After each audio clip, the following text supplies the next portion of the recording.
چې دغه سړی له دغه ځایه ولاړ نه شي او د امینو پرې نه دي په زور راغلی ده بېرته به ځي لکه سپی. بیا زه له مسلمانانو سره خبره کړم، زه له مسلمانانو سره ناستې کړم، زه له مسلمانانو سره چې دوی را جوړه کړه په هغو طریقه ناستې ورسره کړم. السلام علیکم قدرمنو. دا وخت یوه ننواتې را روانه ده کوچلاغ. په کوچلاغ کې دوه مړي سوي دي. د هغه دپاره د سردار اشرف خان په قیادت کې د سردار اشرف خان کاکړ په قیادت کې ننواتې راغلې ده، مرکه راغلې ده. ننواتې له دوی به اختیار اخلي. دوه مړي سوي دي، د دغه دوه مړو اختیار اخلي. د کوچنۍ نیکي سړي ته ډېر په کار ورسي. موږ ته کور ته راغلي وو، وجز له راغلي وو، زارۍ له راغلي وو. شاید دا نیکي زموږ خوښه شي او ستۍ چې موږ ته اختیار راکاستئ دا ستۍ نیکي الله پاک خوښه کړي. وروره د الله په در کې ډېر ستان ډېر نسته. خواست له راغلي وو، شومي مه له راوړګې ده. ستۍ دا بل مدعي چې اوس ډېره بده خبره ده چې قرآنونه او قسمونه خو تر اوسه مه نه لیدلي دي. نیپه زنم د امن په حواله راوتلي یو. ښه خلک په راکښې دي، که زه خپله ښه خلک نه یم، د عالمان ښه خلک دي، د انسانان معتبرین ښه خلک دي. خواست درته کوو چې موږ ته اختیار راکاستئ، سوچ وخت در کوو چې سوچ پر وکاستئ. بلا دغه باندې د امن مارچ په حواله راوتلي وي. وخت مو ډېر نه خو انسانان تی تنګوو ډېر نه. په وجزو په زاریو په خواست راغلي. کور مو ودان. والسلام.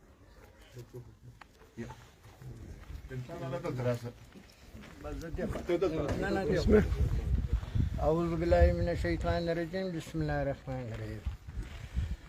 الله پاک چې تاسې هر کله راولي. خدای پاک چې دغه د تاسې راتګ او د تاسې ناستې او د تاسې تکلیف په ورځ د آخرت د الله په دربار کې د قبول مقبول وګرځوي. دا خو په دنیا کې دا پیښې خامخا راځي. موږ تاسې پښتانه یو، مسلمانان یو. نعیم غلجي صاحب هم زه پېژنم، نور دلته هم ډېر ملګري په تاسې کې زه پېژنم چې د ما زامن شهیدان سوي دي او دغه خلک په ما پسې د شا لخوا لیدلي دي. یوه ورځ په پټه کې پایار، بله ورځ په کوچلاغ کې پایار. دا خرڅېدونکی حکومت، دا ظالم جابر حکومت، دا د خدای ګناهګار حکومت، دا به په ورځ د آخرت بیا حساب سره کړو. د ما د زامنو پر سرو باندې 40 لکه روپۍ د خدای قرآن مې دوی عجب کاکړ اخیستي دي. د ما زامن په موټر کې شهیدان پراته دي. بیا سودا سبیت چې تی 40 لکه راکړئ نو زه تی نه نسم. زه به دا د خدای پر قرآن روغتیا کوم، په عدالت کې به روغتیا کوم، په حکومت کې به روغتیا کوم.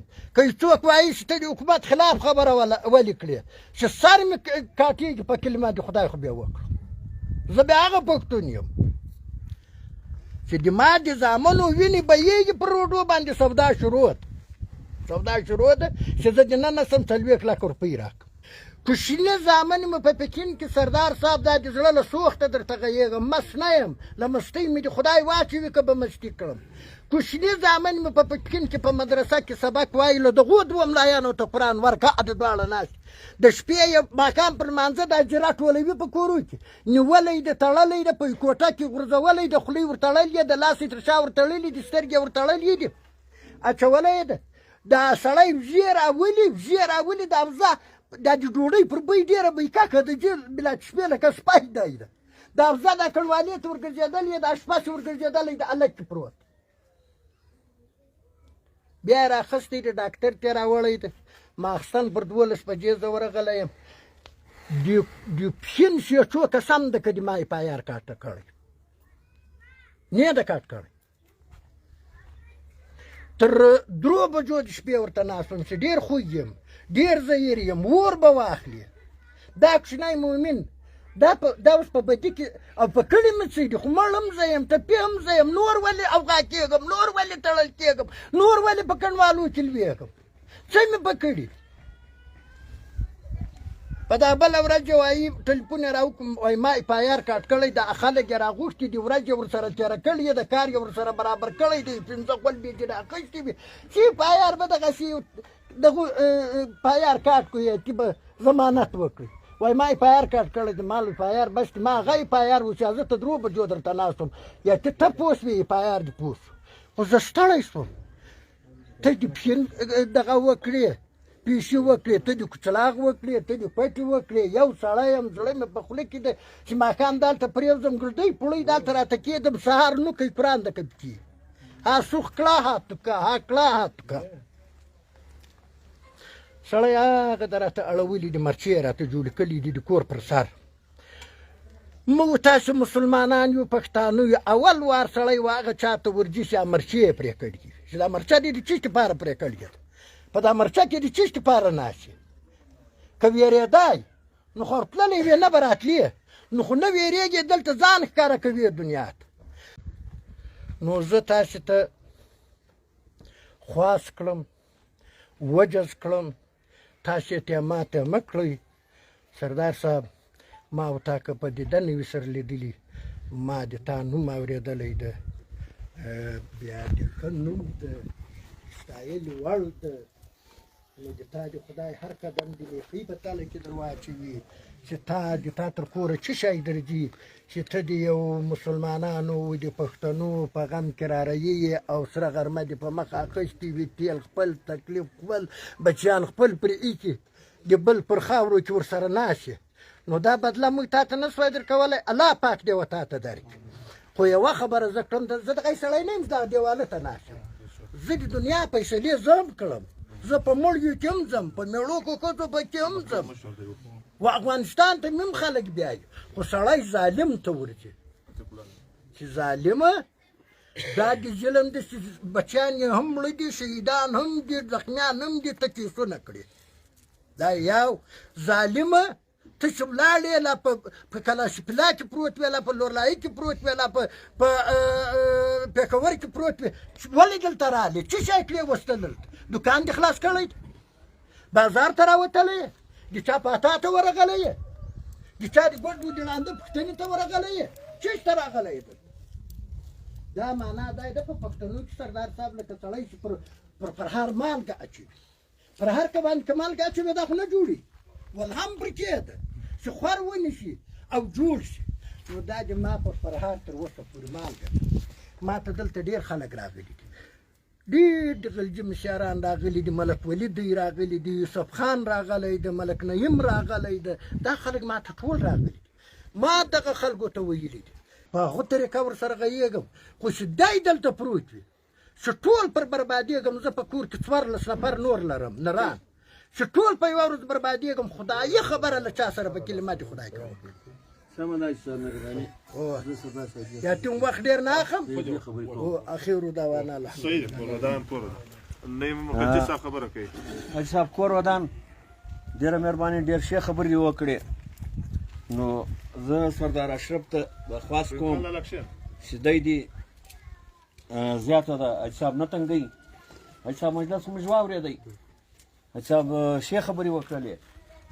نو په دې به بیا انشاءالله بله ورځ بیا داسې موږ ټیم باسو او دا به حاجي صاحب زموږ سره تعاون کوي خامخا به یې کوي ولې به یې نه کوي مګر حاجي صاحب خپل یو څو خبرې چې کېښولې هغه بجای دي موږ د خبرو قدر کوو دی خوښ دی نو حاجي صاحب دا سردار صاحب چې راغلی دی دلته په دې راغلی دی دی ستاسو داسې اختیار دی نه غواړي چې مطلب ته اوس وچ کلک ماته اختیار راکړه دی د خوښ د وجې دلته راغلی دی که هغه خلک خوښ وو نو به دی خامخا هلته تللی نو دی دا ضرورت دی درته وویلې چې زه په دا کیسه ډېر نه یم خبر نه خلک پېژنم نو دلته د اورېدو سره سردار صاحب اورېدلی دي دا مجلس په دې دلته دی رالی دا ستا کور ته وروره موږ ته له خواست له راغلي یو چې تر هغو به ته په چا کار نه لرئ هغه پالنه به کواست یا د پخوانیو پښتنو د مسلمانانو د خبرې پالنه به کواست چې زموږ له خوا جواب درته میلاو شوی انشاءالله موږ کوشش کوو موږ امید لرو چې زموږ له خوا به جواب نشي میلاو جواب موږ ته راکوي سردار صاحب ته به په یو ډول کې یو شی لیدلی وي لا دا ملګري ما له ډېره تکلیفه له ډېرې ستړیه دا خلک خبر دي ما ښه روډ ته وایستې د تانې له مخه مې احتجاج وي د ما ښځو هم پر روډ چغې وهلې د ما کوچنیانو هم پر روډ چغې وهلې نو زه و دغه مسلمانانو نور د نه ستړی کومه ما ته ستا ته هر تکلیف ستا غره معلوم نور چې ته راته ګایږې لا اله الا الله محمد رسول مسلمانان یو موږ ډېر پر زړه د درده بیا موږ ته ډېر ناولدې کېږي بس نور د نه ستړی کوم خواست له راغلی یم تر ژیره دا کمبله چې وروره چې موږ جواب نه یې درکړی ته به تر هغو قدم نه خاطرجمه اوسئ خاطرجمه اوسئ زه قرار کور کېنم وایي سړي و سړي ته ویل ول دښمن دې تېښ وربار خو مې نه ده کېږي او په پښتنو کې دا یو اصول د یو متل د وایي بدۍ چې سل کاله وږي دا پسرلی چې هو که دغه خلک د ما مخې ته دورې نه کېږي زه یې دغه نه اخلم چې ګرڅه دلته ترسي او چې راغو راشي. چې موږ نه یې کړی دونه زړه خواست زور یې درته راکوي کوو. دونه زړه زور سردار صاحب راکوي چې دغه عدالت نو تا ته څه په ښه درځي دماغ په ما خو هېڅ نه کړي ما ته دونه احترام کړي جج د خدای قرآن مې دې ووایي وایي بابا ته وایي وایي که د کار د بس سترګې راکاره کړه چې ځه دی په یوه پیشې فلوس ورته 10000 روپۍ ورکوي له کوره یې راوړي بېرته یې تر کوره نو تر تا مې قربان کې خدای پاک دې عزت وکړه خدای پاک دې د تا قدم د ټولو مسلمانانو د ټولو پښتنو دپاره نیکمرغه ګرځوي وایي دې ستا نو دا بدله مو نه سوای درکولی دا به خدای وټاکي خدای دې نیکمرغه ان شاء الله تاسو د عزت خبرې وکړئ الله دې به عزت الله دې عزت الله دې عزت او پر مخ زه دغه اکسې پاتې پر مخ الله دې قدر الله پاک عزت وکړي انسان ذکر رحمان خدای نکړه